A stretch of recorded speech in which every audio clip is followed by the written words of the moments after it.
Sentem-se, por favor. Mais uma vez, queremos dar boas-vindas a todos a esta reunião. Desta noite também, Jeová preparou um programa espiritual excelente para nós. O que nós vamos aprender hoje? Apanhem, por favor, a apostila. Vamos ver o que nós aprenderemos hoje à noite. A primeira sessão, Tesouros da Palavra de Deus, teremos o discurso com o tema Continue treinando as próximas gerações.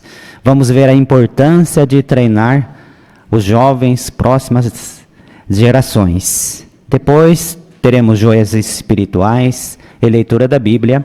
Segunda sessão, Faça seu melhor no ministério. Vamos ver 4 demonstrações onde nós poderemos aprender como podemos abordar as pessoas, também mostrar como vai ser feito o estudo bíblico. Terceira sessão, Nossa Vida Cristã, 3 lições importantes sobre dar treinamento. Novamente, outra parte sobre o treinamento. E, enfim, nós vamos fechar a reunião com o estudo bíblico de congregação. Então, voltando para a primeira sessão, Tesouros da Palavra de Deus, vamos convidar irmão Renato Martins Silva para dar o discurso com o tema Continue treinando as próximas gerações. Vamos começar essa parte assistindo um vídeo de introdução ao livro de Eclesiastes.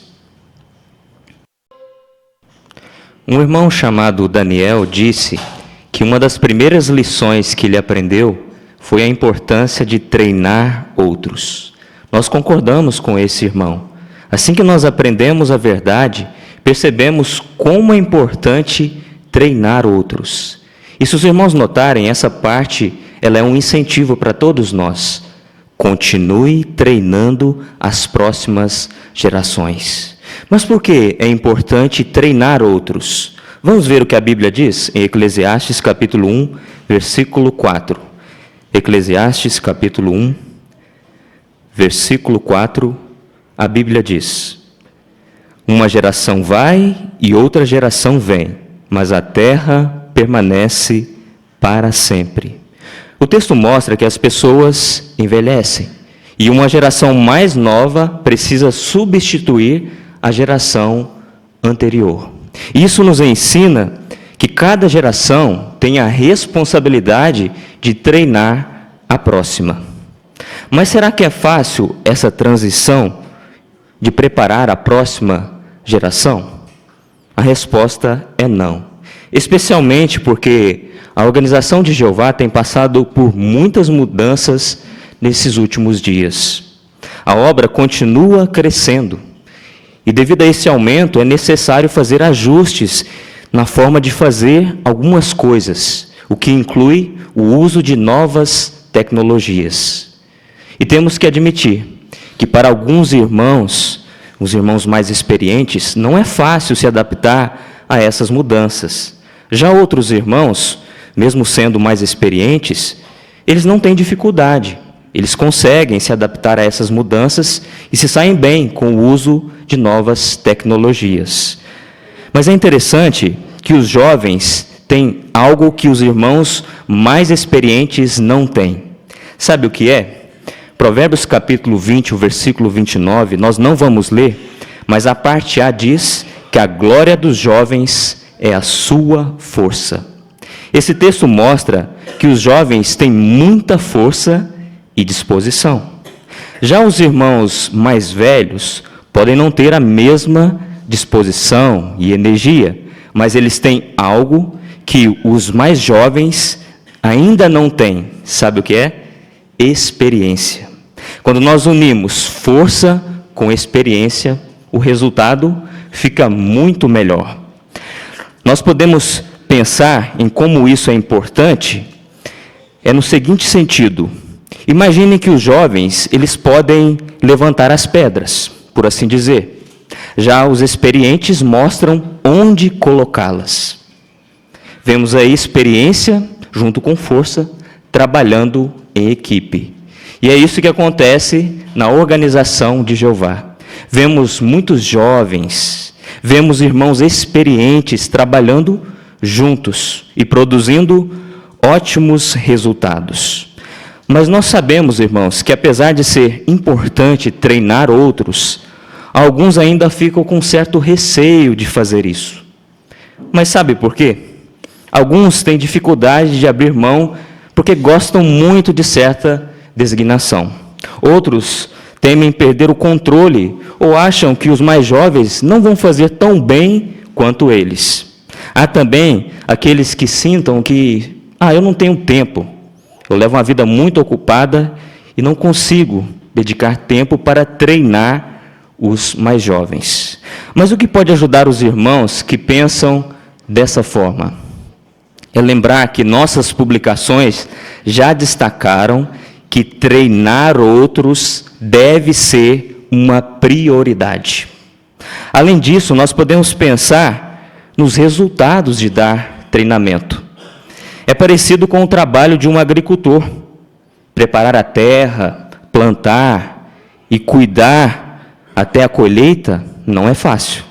Mas o que o agricultor faz? Ele se concentra no resultado final. Do mesmo modo, quando nós ajudamos a treinar outros, nós podemos focar nos frutos, nos resultados que esse trabalho vai produzir. E quando nós damos tarefas e treinamos outros, nós ajudamos que esses que estão recebendo treinamento sintam a alegria descrita em Eclesiastes capítulo 2 e o versículo 24. Vamos ler esse texto, Eclesiastes capítulo 2 e o versículo 24. Eclesiastes capítulo 2, o versículo 24, a Bíblia diz: não há nada melhor para o homem do que comer, beber e desfrutar do seu trabalho árduo. Compreendi que isso também vem da mão do verdadeiro Deus. Quem recebe treinamento vai poder desfrutar do seu trabalho árduo. O que isso significa? Desfrutar do seu trabalho árduo quer dizer sentir alegria e satisfação pelo esforço que a pessoa faz. Trabalhar dá alegria, uma realização. Ainda mais quando nós trabalhamos para Jeová, o nosso Pai, o nosso Criador. E é isso que nós vemos na imagem que aparece na apostila. Pedir para os irmãos colocarem a imagem. Nós vemos aqui um irmão mais jovem está feliz por ter recebido treinamento. Ele está podendo fazer mais para Jeová. Está dirigindo o estudo da revista A Sentinela. O irmão mais experiente que está ao seu lado, ele também está feliz. Ele não deixou de dar treinamento para esse irmão mais jovem por medo de perder um privilégio que ele gostava. Mesmo sendo experiente, ele está fazendo uma parte que não tem tanto destaque, como dirigir o estudo bíblico por meio da revista Sentinela. Ele está fazendo a leitura do artigo, mostrando assim que é uma pessoa humilde. Obrigado, irmãos, pela imagem. Qual é a lição para nós? Temos que ser humildes e não deixar de dar treinamentos para outros com medo de perder um privilégio que nós gostamos. Deixar de dar treinamento é andar na contramão da organização de Jeová. Nós não queremos retroceder, andar para trás. Queremos avançar, por fazer do treinamento uma prioridade. Em resumo, o que nós aprendemos? Treinar outros é muito importante. Nós temos a responsabilidade de treinar a próxima geração. E como nós vimos, isso produz ótimos resultados. Todos saem ganhando, a congregação e a organização de Jeová. Portanto, continue treinando as próximas gerações.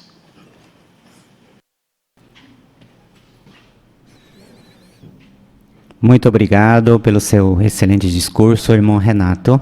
Agora vamos para a próxima parte, joias espirituais. Vamos convidar irmão Peterson Rosa.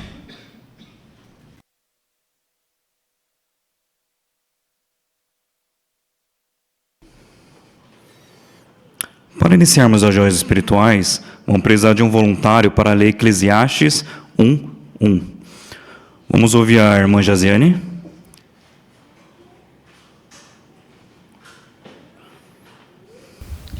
As palavras do congregante, filho de Davi, rei em Jerusalém. Obrigado, irmã Jaziane. Agora, com base nessa leitura, descreva a função de Salomão como congregante. O irmão Enzo.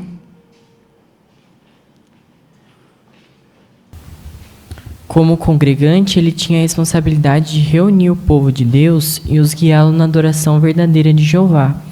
E com a sabedoria que Jeová deu para Salomão, ele ajudou o povo a ver que as coisas desse mundo são inúteis e vazias se forem colocadas acima da vontade de Deus. E ainda a gente vê, um pouco a mais nos capítulos à frente, em Eclesiastes, nós vemos que ele procurou ajudar os servos de Jeová a não seguir uma vida sem sentido, coisa sem sentido. Sempre colocar Jeová em primeiro lugar. Obrigado, irmão Enzo. A irmã Lerce. Também Salomão ele foi congregante do seu povo, os israelitas, e dos companheiros destes, os residentes temporários.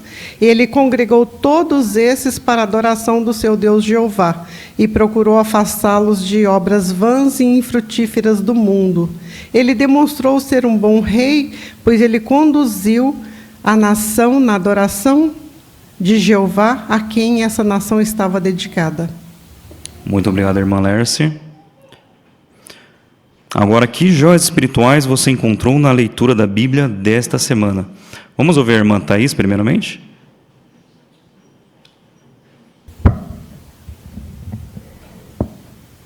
Em Eclesiastes 1, 2 e 3, as expressões vaidade, debaixo do sol, aparecem várias vezes em Eclesiastes.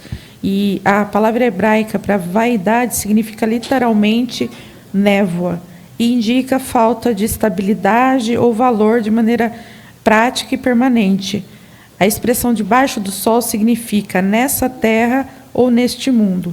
Assim, todos os esforços que os humanos acham que valem alguma coisa, se forem desconsiderar a vontade de Jeová, é vaidade. Obrigado, irmã Thaís. Vamos ouvir o irmão Tiago Vecchiato.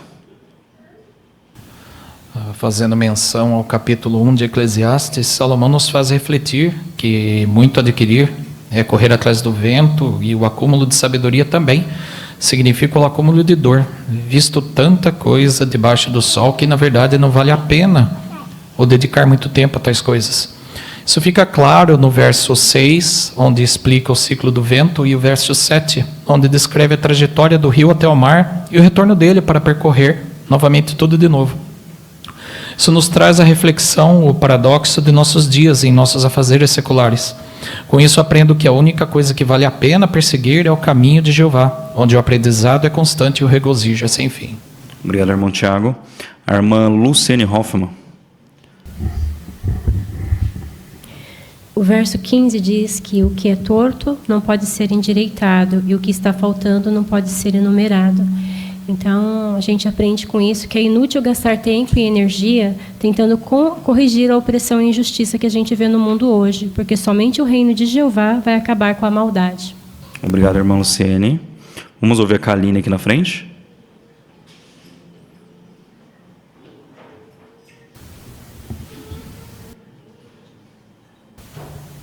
No 1, versículo 8, eu achei interessante como Salomão percebeu que os olhos e os ouvidos, eles nunca se satisfazem.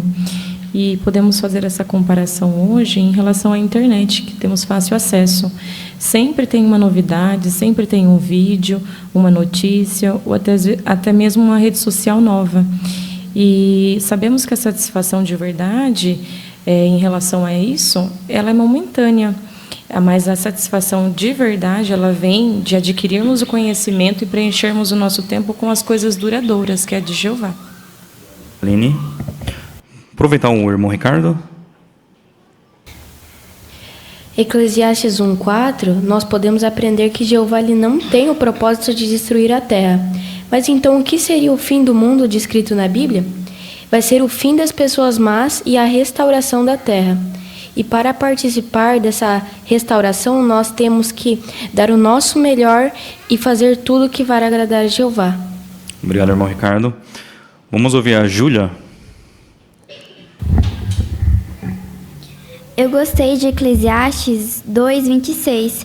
Esse versículo mostra que a verdadeira felicidade não veio de juntar riquezas ou buscar prazeres, mas sim de agradar a Jeová.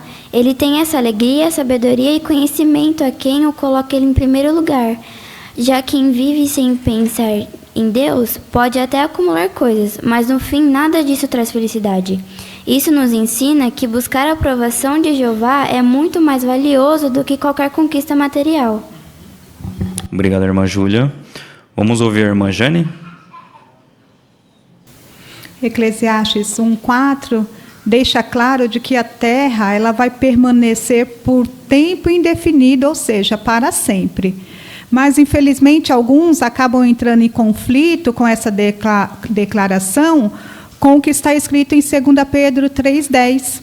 Ali, a palavra terra ela é usada tanto de modo literal, referindo-se ao nosso planeta, como em sentido figurado, referindo-se às pessoas que vivem nela.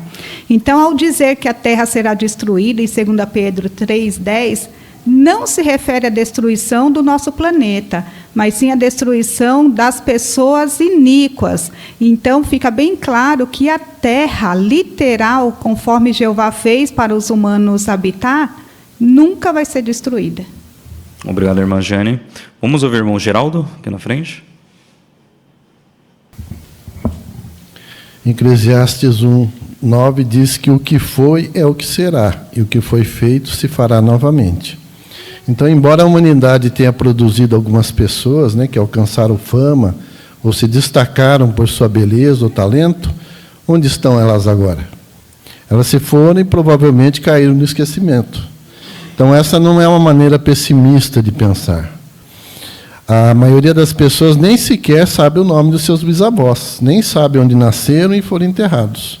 Portanto, quão importante é fazer tudo o que for necessário para estar na mente de Jeová quando Ele trouxer todas as bênçãos à humanidade. Obrigado pelo comentário, irmão Geraldo, e agradecemos também o comentário de todos.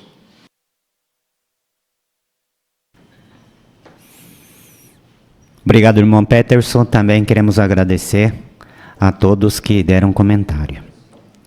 Quem tem designação na sala adicional, por favor, se dirijam a tal sala. Irmão Isaías estará recebendo os irmãos. Aqui no auditório principal, vamos então continuar a terceira parte, leitura da Bíblia. Abram ou acessem, por favor, Eclesiastes capítulo 1, versículos 1 a 18. Quem fará a leitura desta parte é o irmão Caio Machado. Vamos prestar atenção.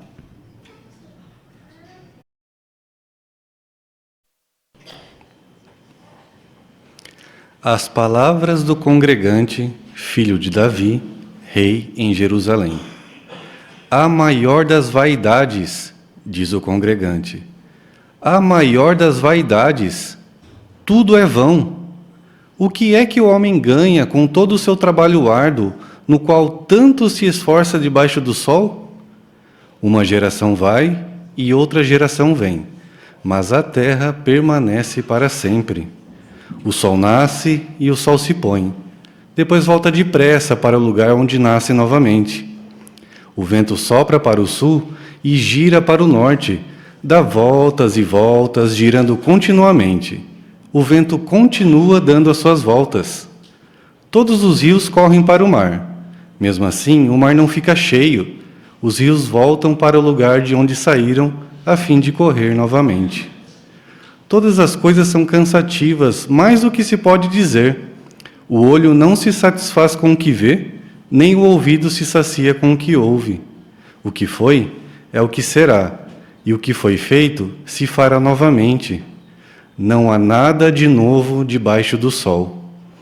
Será que há alguma coisa de que se possa dizer, veja, isso é novo? Tudo já existe há muito tempo, já existia antes da nossa época. Ninguém se lembra dos que viveram nos tempos antigos, e ninguém se lembrará dos que vierem depois, nem estes serão lembrados pelos que vierem depois deles. Eu, o congregante, tornei-me rei sobre Israel em Jerusalém.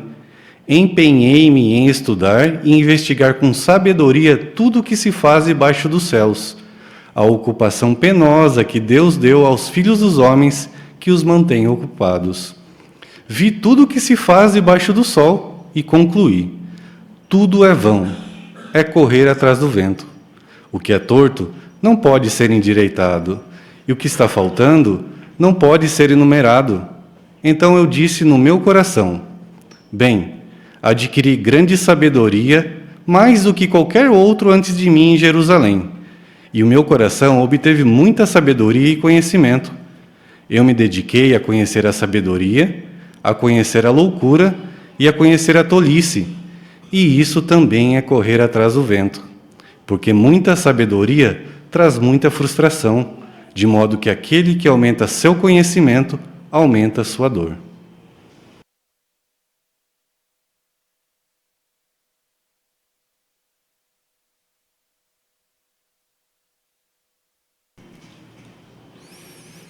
Muito obrigado, irmão Caio, pela sua excelente leitura. O ponto de observação dessa parte é lição 11 da brochura Melhore, fale de modo animado. Irmão aplicou corretamente essa lição. Aqui fala como você pode fazer isso, empolgue-se com o assunto, pense no seu público, dê vida à sua apresentação. Então, gostaria de destacar esse terceiro ponto, dê vida à sua apresentação. Neste caso, irmão, deu vida à sua leitura. Certamente, o trecho designado para esta semana de Eclesiastes, capítulo 1, tem muitos pontos que podemos dar ênfase. Aqui, Salomão fala, quando fala de Salomão, o irmão deu ênfase corretamente. Mas se tivesse dado ênfase desde o início até o final, né? Quem está ouvindo cansa muito. Mas o irmão regulou muito bem quando tem que dar ênfase, quando tem que falar um pouco mais baixo, quando tem que falar com autoridade, assim por diante. Gostamos bastante da sua leitura. Muito obrigado, irmão Caio. Agora vamos para a segunda sessão, faça seu melhor no ministério. A quarta parte, iniciando conversas. A cena é testemunho informal. Vamos então convidar a irmã Ana Rosa Camargo e também a irmã Daniele Guedes. Vamos observar a demonstração das irmãs.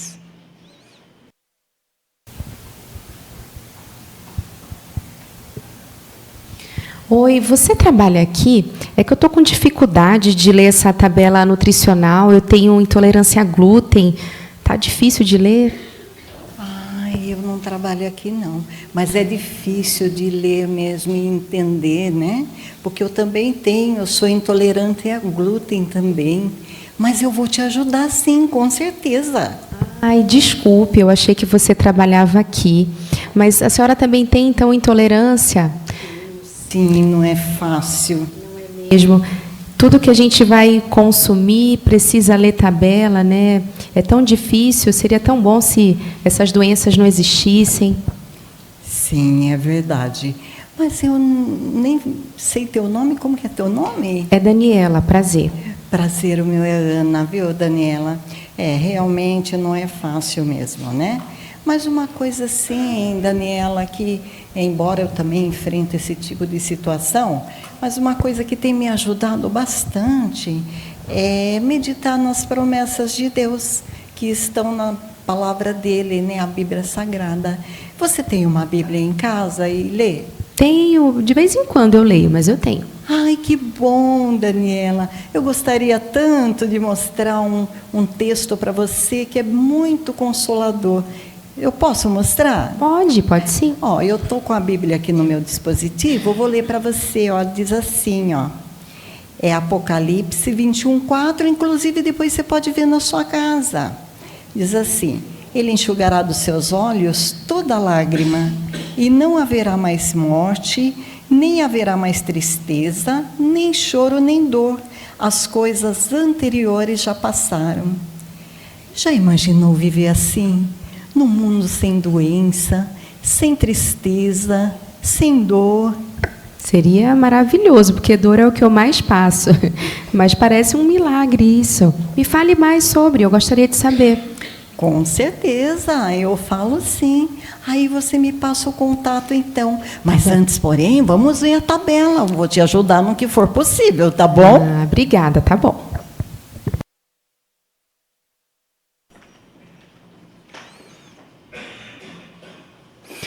Muito obrigado pela demonstração, irmã Ana Rosa e irmã Daniela. O ponto de atenção, observação, ame as pessoas. Quinto ponto, seja positivo, usando de bom senso, veja se você pode ajudar a pessoa de formas práticas. Exatamente a irmã fez, né? Irmã não é funcionária do supermercado, mas ajudou, né? E deu testemunho, abriu oportunidade, por ato de bondade, né? E também no final não esqueceu de ler a tabela também, né? Assim, em qualquer momento, nós podemos estar preparados, não só durante o horário de serviço de campo, mas em qualquer momento, vamos tentar abrir oportunidade para dar testemunho. Vamos para a próxima demonstração, quinta parte, iniciando conversas. A cena é testemunho público. Vamos convidar a irmã Renata Silva, ajudante é a irmã Andréa Claudino, por favor.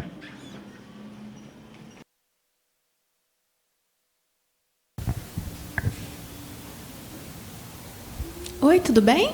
Oi, tudo bem, sim. A gente olha aqui atrás para o hospital e vê tantas pessoas sofrendo, né?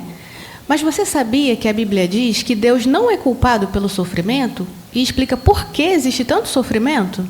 Não, sabe que eu nunca parei para pensar nisso. Muitas pessoas acham que Deus é responsável pelo sofrimento, mas a Bíblia mostra que não é assim. Tiago 1,13 diz que Deus não prova ninguém com coisas ruins. Isso mostra, por exemplo, que Deus não é culpado pelas guerras que têm acontecido aí, trago tanta tragédia, né? Não é bom saber disso? É interessante, mas então por que nós sofremos? Eu não perguntei seu nome, desculpa. Eu sou a Renata, você é? Andréia. Andréia, a Bíblia fala que um dos motivos começou lá com o primeiro casal humano, Adão e Eva. Eles desobedeceram a Deus e decidiram por conta própria o que seria certo e errado. Aí a humanidade seguiu esse rumo e tantos problemas que vemos hoje, né? Mas a boa notícia, Andréia, é que Deus promete acabar com todo esse sofrimento. Olha só aqui na Bíblia, em Apocalipse 21:4. Ele enxugará dos seus olhos toda lágrima, e não haverá mais morte, nem haverá mais tristeza, nem choro, nem dor. As coisas anteriores já passaram. Viu? Maravilhoso, né? Se tudo isso for acontecer mesmo, aí sim eu acho que não vai ter mais sofrimento. Exatamente, o sofrimento acaba. E essa promessa, Andréia, ele mostra como que Deus se importa com a gente. Inclusive, eu tenho aqui comigo essa sentinela falando do fim das guerras, como Deus vai acabar com as guerras. É muito interessante esse tema. Interessante, sim, eu gostei do tema e esse assunto está em alta, né? Muito obrigado pela demonstração, irmã Renata, irmã Andréia. O ponto de atenção é ame as pessoas, lição 2, o ponto 3, seja observador. Aqui tem a sugestão de como podemos começar a conversa facilmente. Você sabia que a irmã usou essa sugestão e observou se a pessoa está com a vontade de continuar a conversa ou não. Pelo jeito, a ouvinte demonstrou que está disposta a conversar. Então, não forçou a conversa, mas continuou fluindo a conversa com a pessoa. E aproveitando que estamos na campanha de revista, Se Acabar a Guerra, então conseguiu oferecer essa revista também. Muito obrigado. Agora vamos para a sexta parte. Cultivando o interesse. A cena é testemunho informal. Vamos convidar a irmã Kellen Campos e irmã Michele Prudente para esta demonstração, por favor. Oi, Michele. Oi, Kellen, tudo bem? Tudo bem. Como você passou de ontem? Eu tô ótima, viu? Mas eu tô muito ansiosa. O nosso almoço ontem passou tão rápido e não deu pra gente terminar a nossa comida. E eu tô louca para saber a resposta que vai me ajudar com os meus filhos. Porque tudo no mundo hoje está influenciando contra mim. Eu te entendo, não é fácil mesmo. Mas sabe o que tem me ajudado muito a lidar com os meus filhos? É a Bíblia. Na Bíblia, ela mostra muitos conselhos para nós como os pais, como a gente pode educá-los, como a gente pode ter amor, paciência. A gente sabe que hoje não é fácil. E eu me lembro de um texto que eu gosto muito, é o texto de Efésios 6:4. Ali mostra que nós, como os pais, devemos sempre disciplinar e orientar os nossos filhos na orientação de Jeová Deus. Kelly, mas como é que eu vou colocar isso em prática? Olha, uma coisa que eu tenho feito, que a Bíblia me orientou e tem dado certo, é reservar um tempo de qualidade para conversar com os filhos. Então, a gente tira o jantar, às vezes antes de dormir, e a gente gosta de considerar também com os nossos filhos histórias bíblicas que se adaptam à idade deles. Isso é muito importante. E tem um livro que tem lições e até mesmo atividades que ajudam muito os filhos. Olha, que interessante. E onde é que eu consigo esse livro? Olha, já que eu estou aqui com o meu celular, é nesse site aqui, jw.org. É muito fácil. Mas sabe, Michele, para ajudar você, a você poder ajudar seus filhos, é importante também você aprender. Para você, quando conversar com eles, falar realmente algo que você tem certeza. Por isso que é importante, Michele, você também ter um estudo bíblico. Eu posso até te demonstrar agora como é que é feito esse estudo. O que você acha? Vai ser uma boa ideia. E vai ser até bom eu saber o que eu estou ensinando para eles, né? Podemos fazer na hora do almoço mesmo. O que você acha? Pode ser, mas eu vi que agora já está acabando. Vamos deixar então para amanhã? Ok.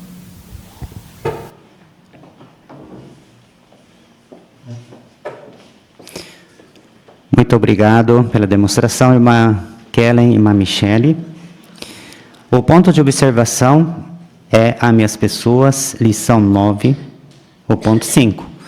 Use informações que se encaixem nas necessidades da pessoa. Essa conversa informal começou falando da necessidade de como lidar com as crianças. A irmã já aproveitou a oportunidade, explicou como a Bíblia ajuda esse assunto, ajuda a pessoa a lidar com as crianças. Também explicou como a própria irmã ajuda os seus filhos, por exemplo, usando o livro, histórias bíblicas, assim por diante. Então, ficou muito conversa prática para ajudar a pessoa. Muito obrigado. Agora vamos para a 7ª parte. Fazendo discípulos, a cena é testemunho público. Para esta demonstração, vamos convidar irmão Geraldo Camargo e ajudante irmão Kazuya Kanada.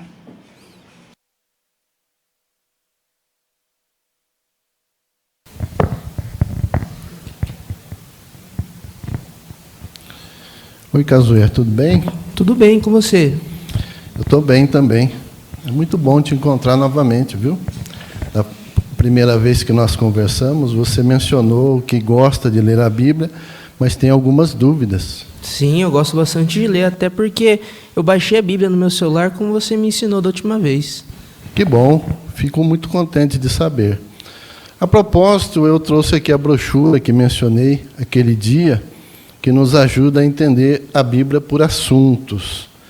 Essa brochura, ela, além de ter uma consideração por perguntas e respostas, ela também tem alguns vídeos que nós podemos acessar no celular. Temos aqui gravuras, conforme você pode ver aí, e temos também alguns textos da Bíblia que podemos ler e analisar, né? Olha, muito interessante. Eu gostaria de mostrar para você como funciona. Pode ser? Pode ser, por favor. Então tá certo. Abra, por favor, aí na lição número 1. A lição número 1, ela tem o seguinte tema, olha. Na realidade é uma pergunta, né? Como que a Bíblia pode ajudar você? Então, logo de imediato, nós temos aqui a introdução, que diz que todos nós temos perguntas sobre a vida, o sofrimento, a morte, o futuro, né? Também temos preocupações com o nosso dia a dia, como ganhar o sustento, ter uma família feliz. E muitas pessoas descobriram que a Bíblia responde às perguntas mais importantes da vida, nos dá bons conselhos para ter uma família feliz. Aí nós temos aí, então, o ponto número 1. Eu gostaria que você lesse para nós, por favor. Quais são algumas perguntas que a Bíblia responde? A Bíblia responde a perguntas importantes. Por exemplo, como a vida começou? Muito bem. Agora, a pergunta do ponto número 1 é a seguinte: quais são algumas perguntas que a Bíblia responde? Bom, aqui diz que como a vida começou, qual é o objetivo da vida, por que as pessoas sofrem. São várias perguntas que ela consegue responder. É isso mesmo. E você, pessoalmente, já se fez algumas dessas perguntas? Olha, essa parte de qual é o objetivo da vida sempre me deu essa curiosidade de saber a resposta para essa pergunta. É isso mesmo, né? Então, como a própria brochura disse, a Bíblia ela tem ajudado muitas pessoas a encontrar as respostas a essas perguntas. É interessante deixar claro o que está descrito para nós aqui no pé da página da brochura, que diz assim, olha, essa publicação ela não substitui a Bíblia. Na verdade, ela incentiva você a conhecer mais a Bíblia. Por isso, faça um esforço para ler os textos bíblicos mencionados nessas lições e compare o que a Bíblia diz com o que você está aprendendo. Então, isso nós vamos procurar fazer juntos à medida que formos estudando. Agora, nós temos aqui o ponto 2. Eu gostaria que você lesse para nós, por favor. Como a Bíblia pode nos ajudar a ser mais felizes no dia a dia? A Bíblia dá bons conselhos. Por exemplo, ela ajuda as famílias a serem felizes de verdade. Muito bem. A pergunta do ponto 2 é a seguinte: como que a Bíblia pode nos ajudar a ser mais felizes no dia a dia?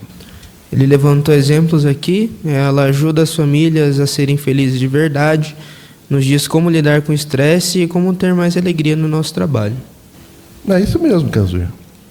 Eu gostaria, Kazuya, de considerar o ponto 3 na próxima semana. Pode ser?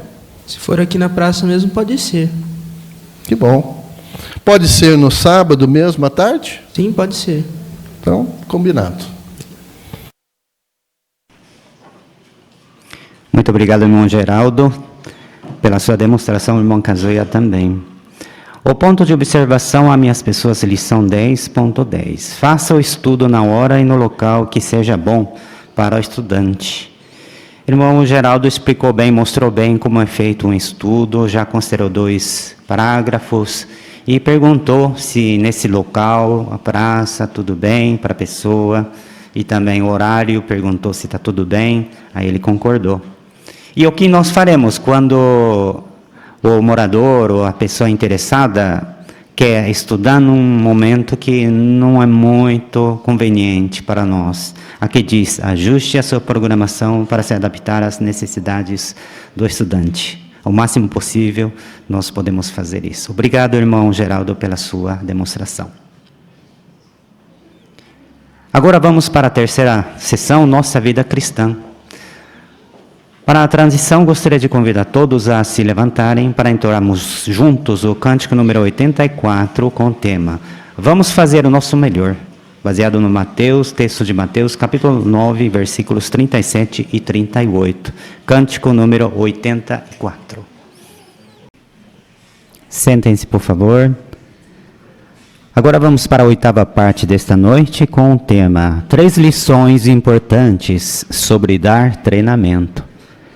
Vamos convidar o irmão Israel Campos.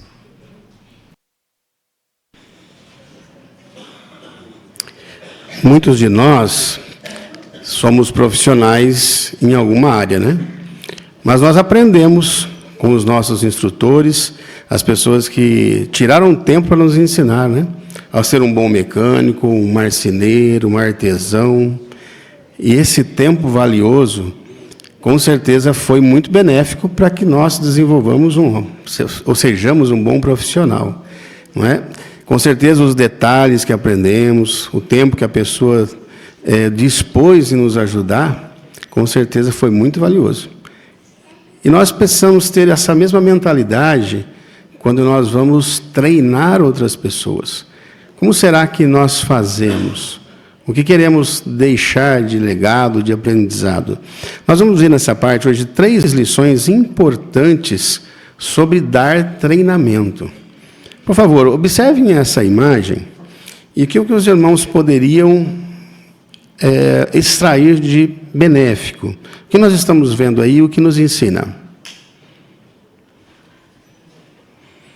A irmã Silvana, por favor. Em todas as situações, alguém está treinando outra pessoa.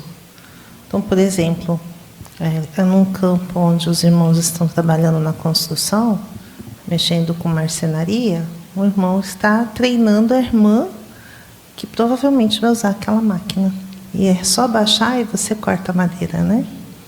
O outro, no alto, certamente o irmão está treinando um estudante, talvez o próprio estudante, já no salão do reino, para a primeira parte dele. Possivelmente seja isso.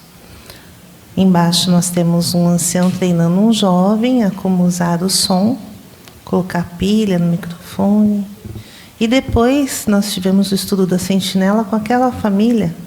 O pai já tinha passado na adoração em família sobre ajudar na limpeza do salão do reino e a família inteira está participando nisso. Até o filho pequenininho e a filhinha no colo da mãe. Obrigado, irmã. Com certeza, essa imagem nos ensina muitas coisas sobre treinarmos outros, né? E o amor é que nos motiva a fazer isso. Nós vamos observar por que o amor está envolvido em dar treinamento. Nós vemos na Bíblia vários exemplos, né? Samuel, Jesus Cristo, Elias, o apóstolo Paulo, todos esses servos de Jeová foram exemplos de bons instrutores que ajudaram aqueles que aprenderam com eles a se desenvolver bem. E o que nós podemos aprender do exemplo desses servos de Jeová do passado? Vamos ver um vídeo, Imite o Treinador Perfeito Jeová, baseado em João 5:20, e depois desse trecho do vídeo, nós vamos considerar as 3 lições que aprendemos.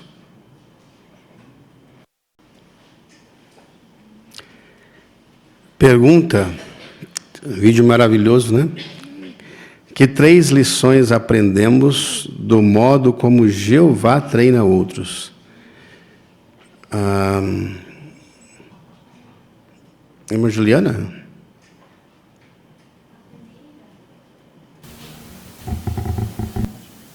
A primeira é que Jeová ele treina as pessoas por amor a elas. Ele treinou Jesus porque amava ele. Quando uma pessoa ganha treinamento e experiência, ela se sente produtiva e assim ela vai ser eficiente e mais alegre no seu trabalho.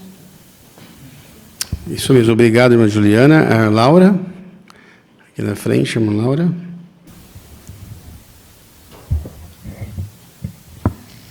Jesus disse que Jeová mostra as coisas que faz, e nós queremos trabalhar de perto com outros, mostrar para eles tudo o que aprendemos e ao longo do tempo. Obrigado, Laura. E a irmã Daniela, por favor.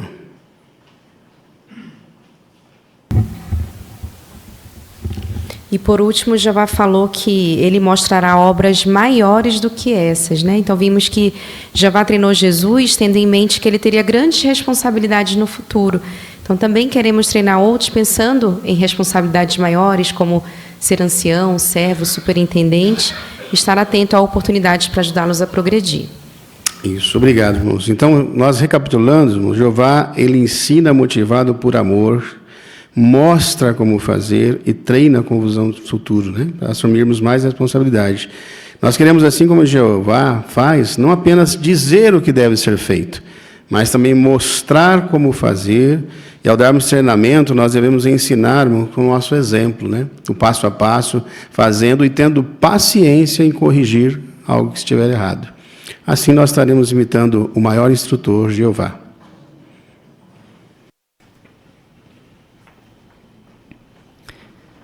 Vamos para a última parte do programa de hoje, a nona parte, estudo bíblico de congregação. Quem vai dirigir este estudo é o irmão Adriano Garcia, o leitor é o irmão Gabriel Camargo.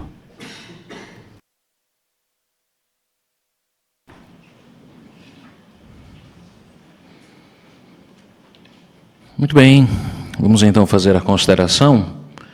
Na verdade, a gente vai continuar analisando as pragas que Jeová lançou sobre o Egito.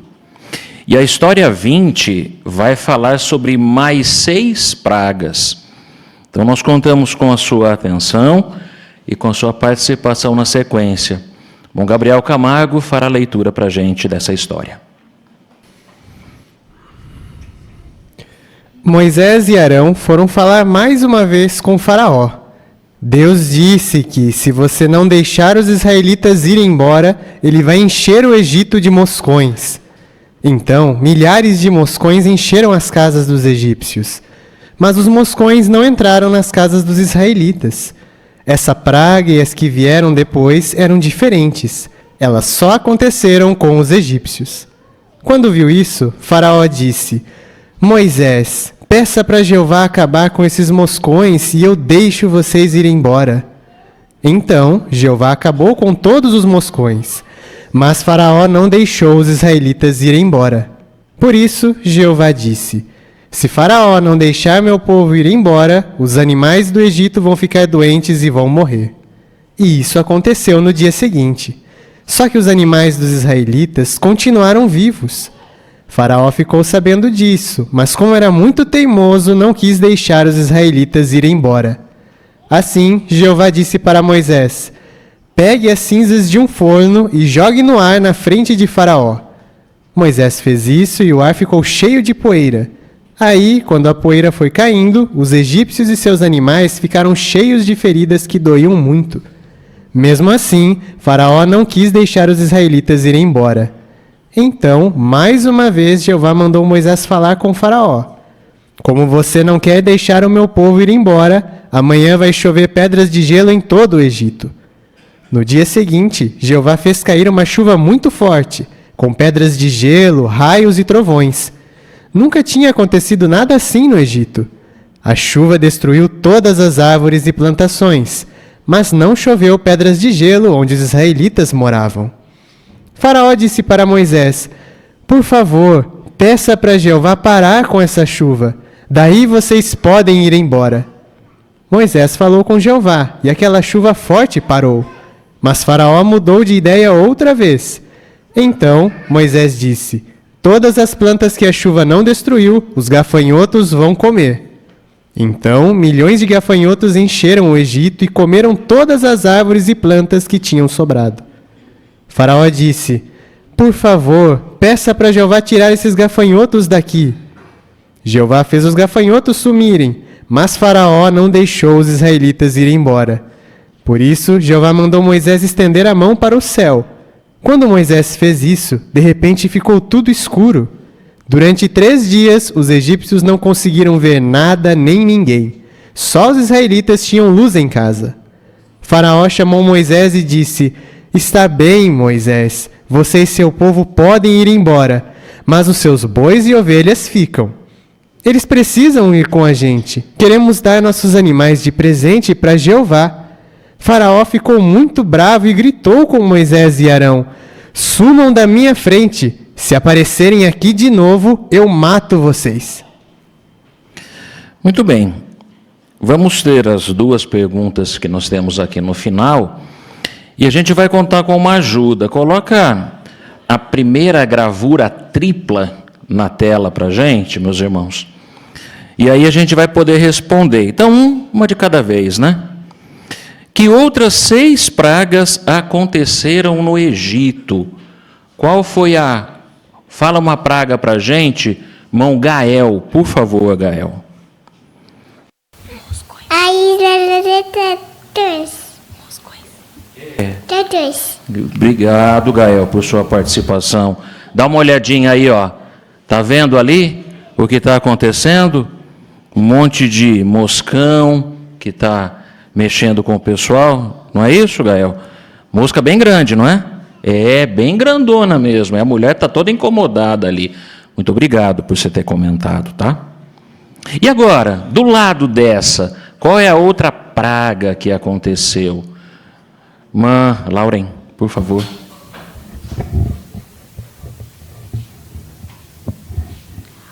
Os animais iam ficar doentes e morrer. É verdade, é verdade. Mas Faraó com o coração duro. Aí qual foi a outra praga que veio? Irmã Laura, aqui à frente. Lucas, por favor. Daí Jeová falou para Moisés jogar cinzas do fogão no ar, e daí todos os animais e as pessoas ficaram cheios de feridas. É, bem doído que estava ali para eles, né? Muito bem. Vamos à outra gravura agora. E aí a outra gravura vai mostrar mais 3, não é? Isso, agora. Quem quer comentar para a gente? Bom, Ricardo, por favor.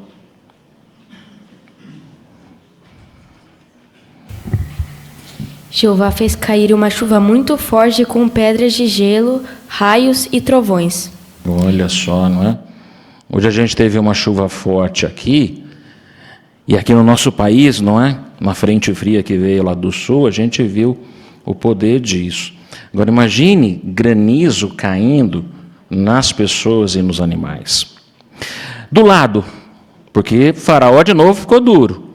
O que Jeová mandou daí? Qual é a outra praga que a gente pode destacar, mãe Giovana? Jeová disse que todas as plantas que a chuva não tinha destruído, os gafanhotos iriam comer. Então milhões de gafanhotos encheram o Egito e comeram todas as árvores e plantas que tinham sobrado. É verdade, eles estavam com bastante fome, né? Dá para perceber. E a penúltima praga, qual foi? Irmão Enzo, aqui à frente. Daí Jeová mandou Moisés estender a mão para o céu. Aí quando Moisés fez isso, tudo ficou escuro. E isso ficou durante 3 dias. Daí só os israelitas tinham luz em casa. Os egípcios não tinham. É verdade, obrigado, Enzo. Estava bem escuro mesmo. Agora, vamos responder a segunda pergunta. Por que essas pragas eram diferentes das 3 primeiras? Por quê? Irmão Caio, aqui à frente.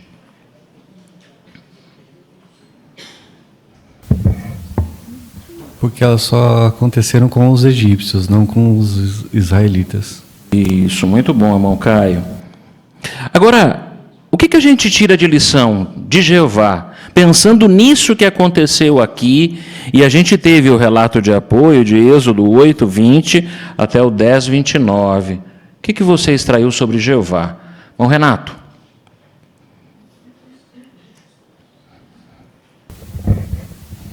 Eu aprendi que Jeová pode usar seu poder de forma seletiva. Só os egípcios foram afetados aí por essas pragas que foram citadas, enquanto o povo dele foi protegido. E Jeová vai fazer algo parecido no futuro. Ele, no Armagedon, vai destruir os maus e preservar seu povo, todas as pessoas boas. Obrigado, meu irmão. Muito bom. Irmão Tiago Vecchiato. Também me faz refletir da benevolência de Jeová, pois Faraó, muito teimoso e duro no seu coração, todas as vezes que ele falava com Moisés, Jeová cessava aquela praga e ele, com o coração duro, tornava a desobedecer às ordens de Jeová. E mesmo assim Jeová foi benevolente, né, com demonstrações do poder dele, mas mesmo assim de forma dosada, né, não pesou a mão, vamos dizer assim. Obrigado, meu irmão.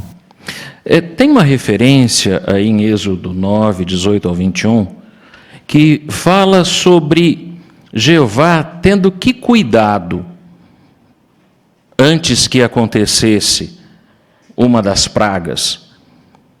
Conseguiu perceber aí? Veja aí, ó, Êxodo 9, 18 ao 21. E aí mostra que Jeová havia feito o quê?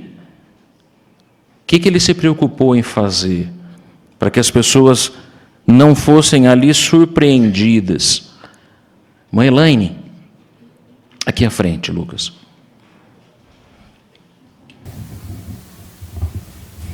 Então, Jeová tinha avisado que ia mandar uma chuva de granizo, né? Mas que era para eles recolherem, né, os animais, porque o que tivesse no campo ia morrer. Então, ele avisou com antecedência. Muito obrigado. Pensando nisso, vamos àquela outra perguntinha adicional. Que lição prática a gente tira? Por exemplo, desse relato aqui. Irmã Jaziane.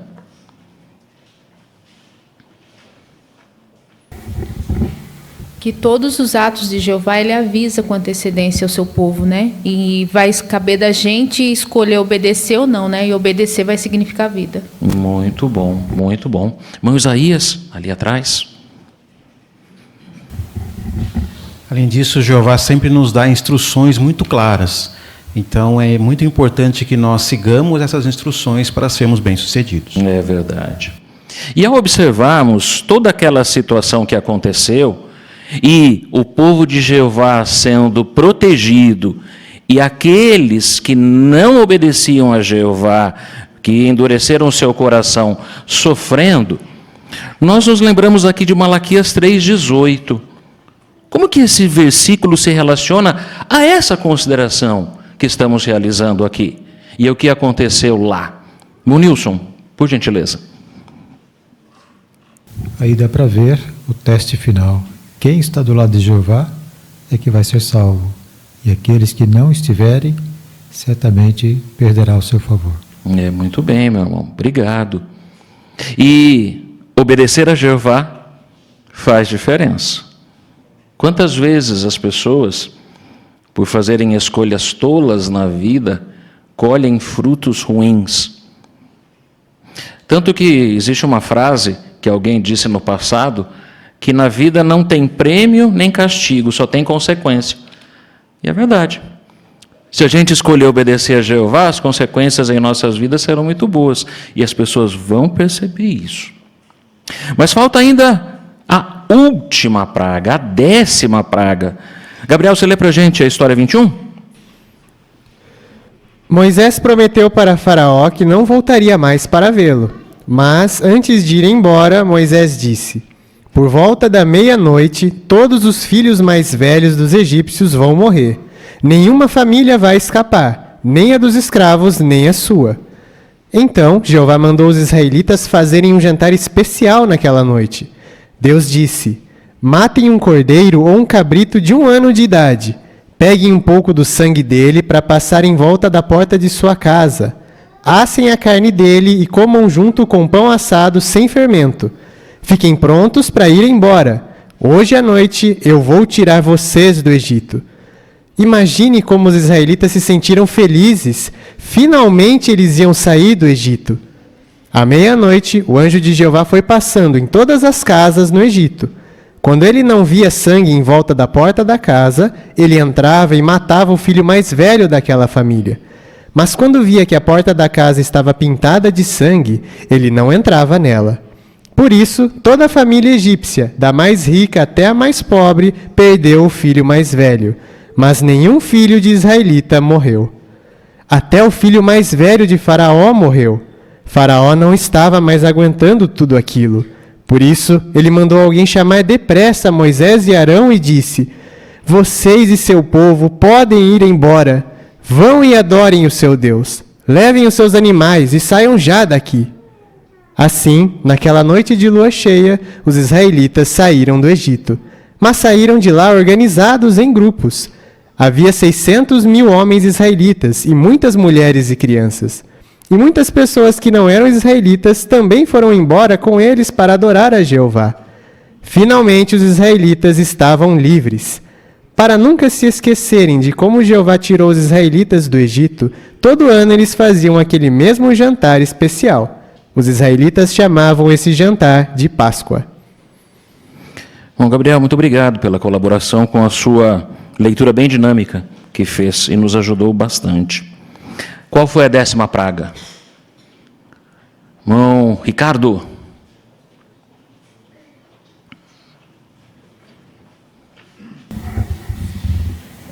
De acordo com Êxodo 13, do 1 e 2, fala que toda a família egípcia, da mais rica até o mais pobre, iria perder o filho mais velho. É verdade, obrigado, Ricardo. E o que os israelitas tiveram que fazer para escapar da 10ª praga? O que foi necessário fazer? Irmã Natália?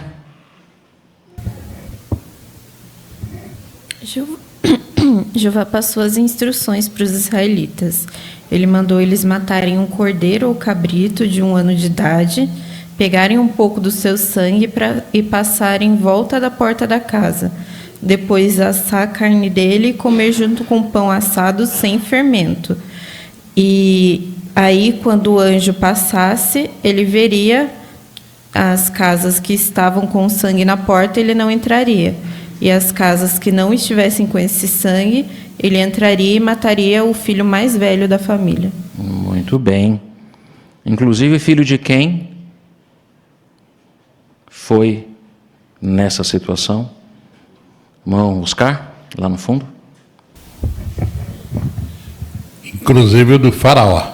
Isso. Aí, ele não aguentou.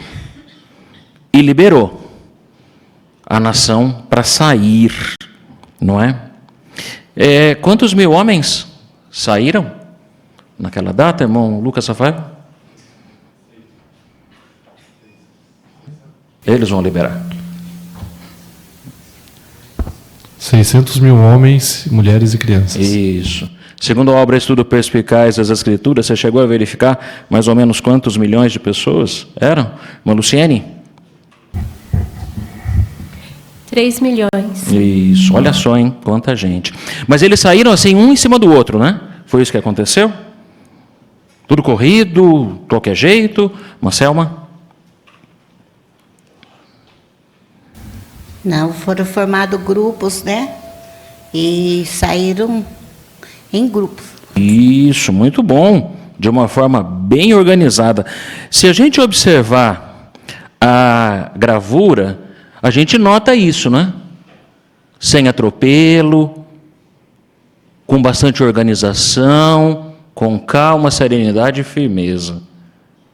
Pensando em tudo isso, o que a gente aprende sobre Jeová? Quem quer mencionar para a gente? O que a gente aprende sobre Jeová? Irmã Vanessa. Que na organização de Jeová, as instruções de Jeová ocorrem de maneira organizada. Então, a gente pode confiar que, no momento certo, sempre seremos treinados para agirmos da maneira que Jeová quer que a gente haja. Obrigado, minha irmã. Muito bom. Alguma outra lição que você consegue extrair também? Irmão Ricardo? Assim como no passado, Jeová ele vai fazer tudo que for possível para não deixar nada de ruim acontecer com o seu povo, né? Igual ele fez com os israelitas, né? Mas para isso a gente precisa ser leal a ele e obedecer às instruções dele. Muito bom, Ricardo, muito bom.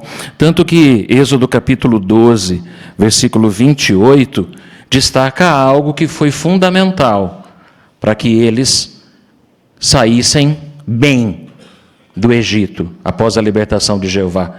Irmão Caio?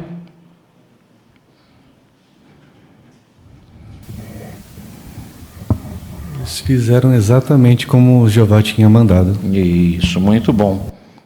Que lição prática a gente tira, então, pensando em nós agora e talvez lá no futuro? O que a gente aprende? Embora os irmãos já tenham passado um pouquinho comentando isso. Irmão Lucas? E quanto mais nós seguimos de perto as orientações de Jeová, com certeza vai ser bom para nós. E podemos trazer isso para os nossos dias também, né? Quando recebemos orientação em nossas assembleias e congressos, né? Para chegar em determinado horário, para não atropelar ninguém, para não sair correndo lá marcando lugares.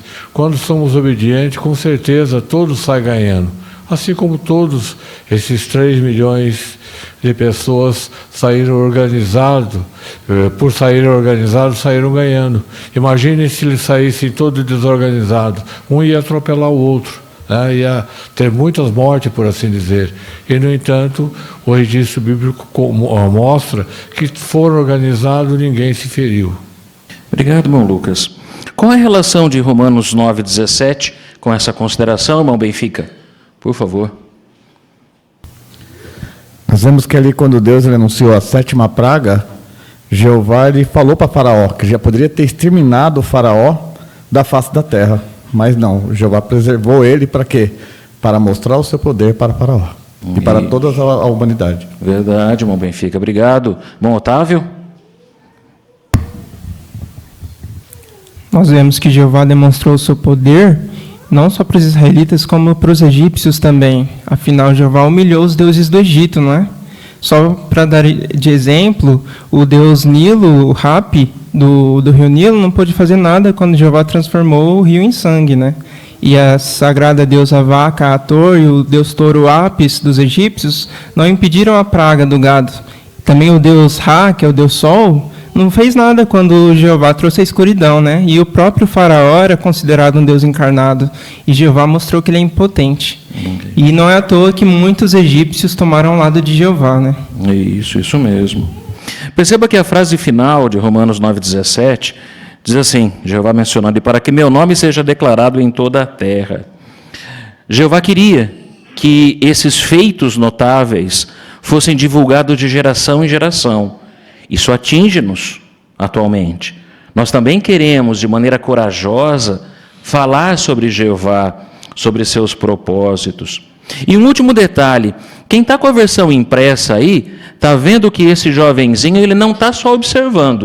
O que ele está fazendo aí junto com seu pai? O que ele está fazendo? Está no livro, quem está com a versão impressa viu. Fala, Ricardo. Você está com o livro aí, irmãos?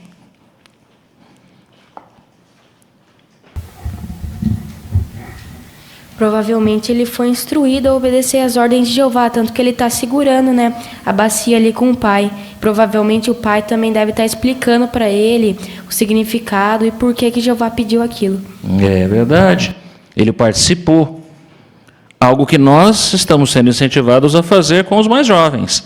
Fazer com que participem junto conosco nas mais diversas atividades da organização de Jeová. Meus irmãos e minhas irmãs, obrigado pela participação. Semana que vem tem mais.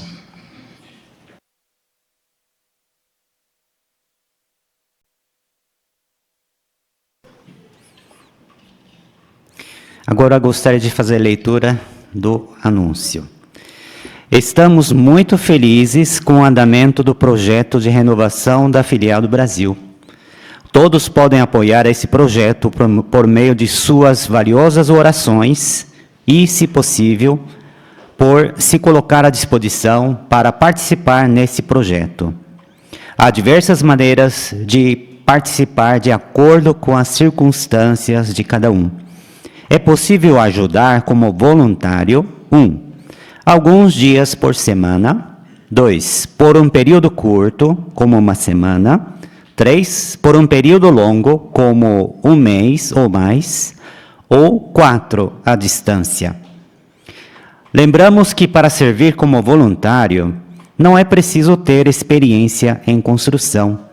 Para participar, é necessário que a pessoa preencha uma petição para o serviço de voluntário A19.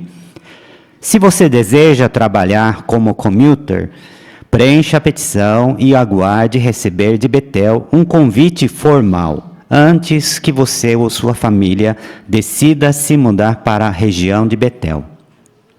Enquanto aguarda a oportunidade de participar em um projeto da organização, incentivamos que você se mantenha ocupado na pregação, se possível, como pioneiro regular. Participar mais na pregação é uma maneira maravilhosa de mostrar que amamos a Jeová e ao próximo, além de fortalecer nossa fé e união. Tenha certeza que Jeová valoriza muito seu espírito voluntário e disposição em servir. Além disso, aproveitamos para agradecer por serem tão generosos com esse projeto por meio dos seus donativos para a obra mundial. Esses donativos ajudam a cobrir os gastos relacionados com o projeto de renovação da filial do Brasil, bem como com o programa de construção e manutenção de salões do reino e salões de assembleias, além de muitas outras despesas. Essas atividades trazem despesas mensais significativas para a organização, chegando a milhões de reais.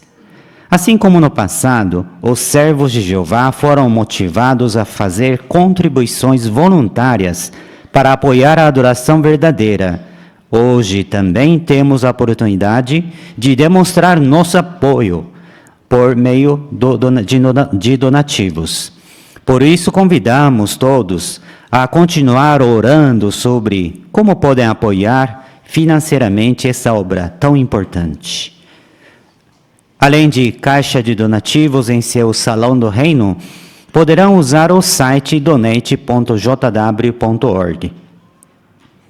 Tenha certeza de que Jeová aprecia profundamente cada demonstração de apreço feita com alegria, conforme cada um resolveu no coração. 2 Coríntios, capítulo 9, versículo 7.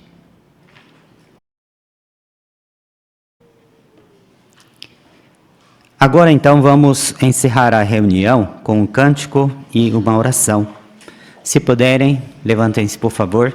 Vamos entoar juntos o cântico número 148 com o tema Jeová é nosso Salvador, baseado no texto de 2 de Samuel, capítulo 22, 1 a 8.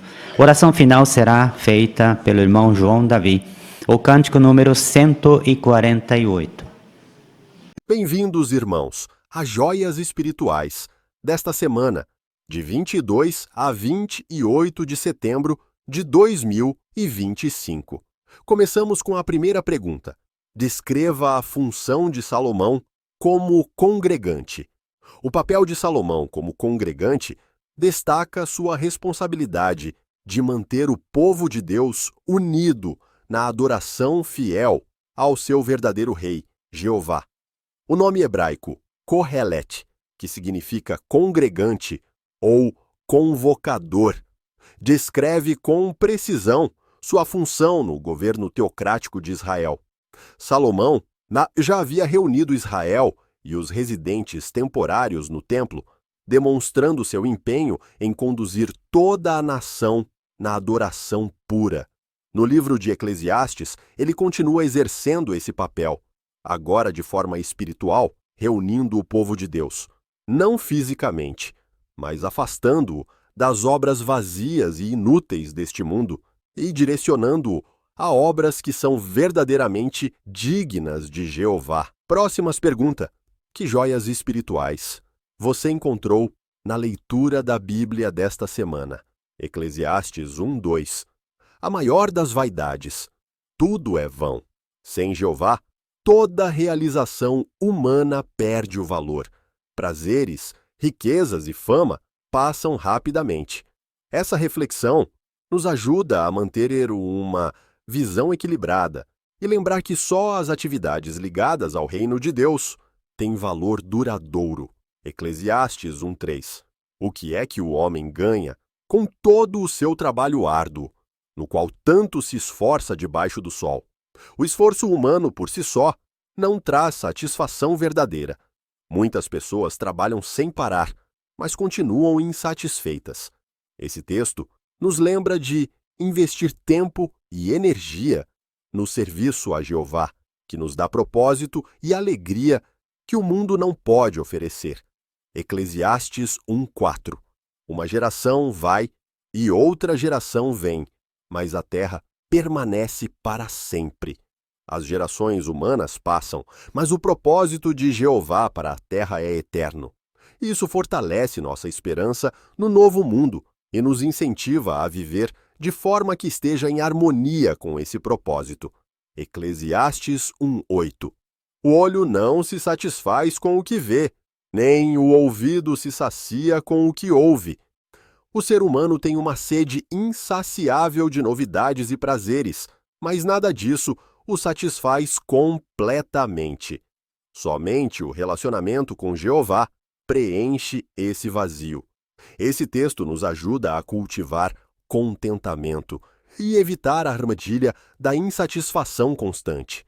Eclesiastes 1:9. O que foi é o que será. Não há nada de novo debaixo do sol. a história humana se repete. Guerras, injustiças e opressão. Isso prova que o homem não consegue governar com sucesso sem Jeová. Esse versículo fortalece nossa confiança de que só o reino de Deus trará soluções reais. Eclesiastes 1, 11.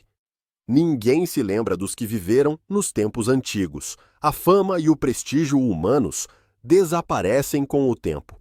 Mas Jeová nunca esquece os que lhe são fiéis. Seus nomes estão escritos no livro de recordação. Malaquias 3,16. Devemos buscar a aprovação de Jeová, não o reconhecimento humano. Eclesiastes 1,14. Vi tudo o que se faz debaixo do sol. Tudo é vão. É correr atrás do vento. Buscar objetivos materiais sem Deus é como correr atrás do vento. Inútil e frustrante. Essa reflexão nos ajuda a avaliar nossas prioridades e dedicar nossa energia principalmente às coisas espirituais. Eclesiastes 1,15. O que é torto não pode ser endireitado e o que está faltando não pode ser enumerado. O ser humano não consegue corrigir todas as injustiças e problemas do mundo. Só o reino de Deus pode endireitar o que é torto. Isso nos fortalece a confiar mais em Jeová do que em soluções humanas. Eclesiastes 1,16 e 17. Adquiri grande sabedoria. Dediquei-me a conhecer a sabedoria, a loucura e a tolice. E isso também é correr atrás do vento. Mesmo o maior conhecimento humano não traz respostas definitivas. Quando não está ligado a Deus, o saber pode aumentar a frustração. Esse texto nos motiva a buscar primeiro a sabedoria que vem de Jeová, que é prática e traz paz. Eclesiastes 2, 4 a 6. Construí casas, plantei vinhedos, fiz reservatórios de água. Grandes obras e realizações podem dar satisfação momentânea, mas não significado eterno. Hoje, muitos se orgulham de seus projetos ou carreira, mas tudo isso passa.